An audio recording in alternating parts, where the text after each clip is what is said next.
बिस्मिल्लाहिर्रहमानिर्रहीम।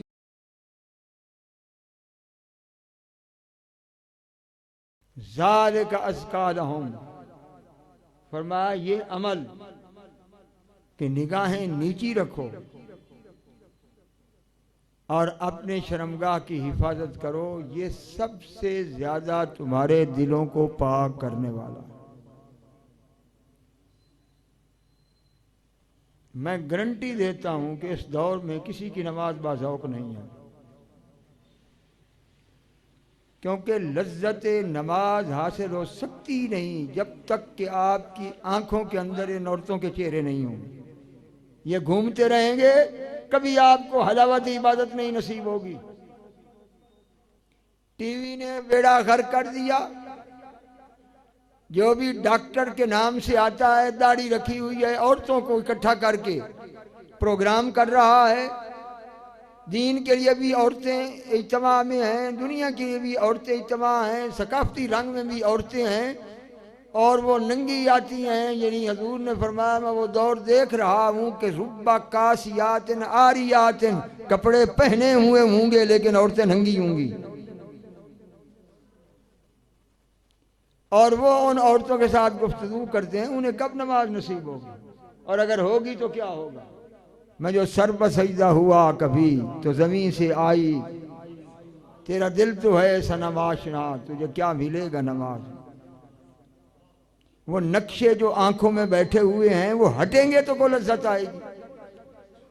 खुद को घंटा घंटा तू संवारता है, तेरे दिल के आईने में तो तू खुद बैठा है, और तू जब भी गौर करता है तुझे तू ही अपना आप नजर आता है। अपना हटा के तुझे जमाल इलाही नजर आए।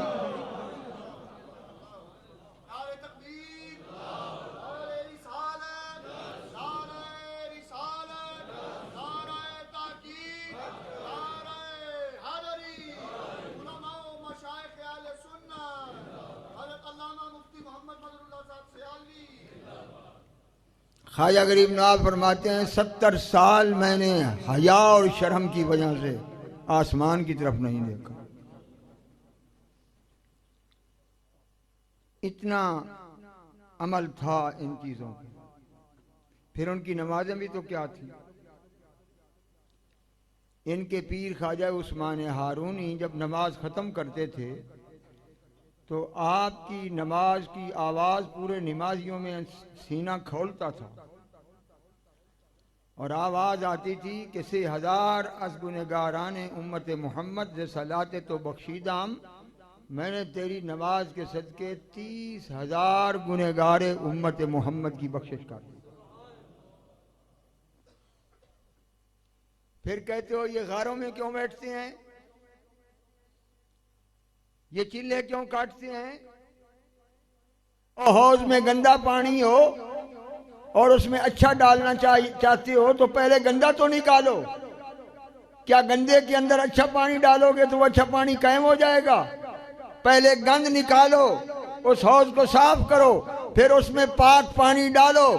पहले गंदे नक्श जो दिल पर सबत हुए हैं इन्हें मिटाओ, फिर नक्शे यार बहाओ।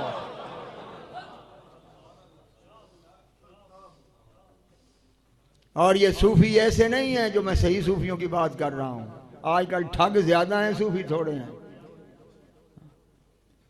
जो अल्लाह वाले हैं वो ये नक्श मिटाते हैं। मुझसे किसी ने कहा कि चिल्ला बैठना और इसका क्या सबूत है। मैंने कहा इकट्ठे चिल्ले बैठने का सबूत तो ना कुरान में है ना हदीस में है। अलबत्ता चिल्ला अकेला होता है एक बंदे का। मैंने कहा उसके सबसे बड़ी दलील यह है कि हुजूर 25 साल से 40 साल तक गारे हिरा में चिल्ला फरमाते रहे। जवाब दो इसका। शादीशुदा थे, माई साहबा जाजरा बनाकर देती थी, जब खत्म होता था फिर आ जाते थे।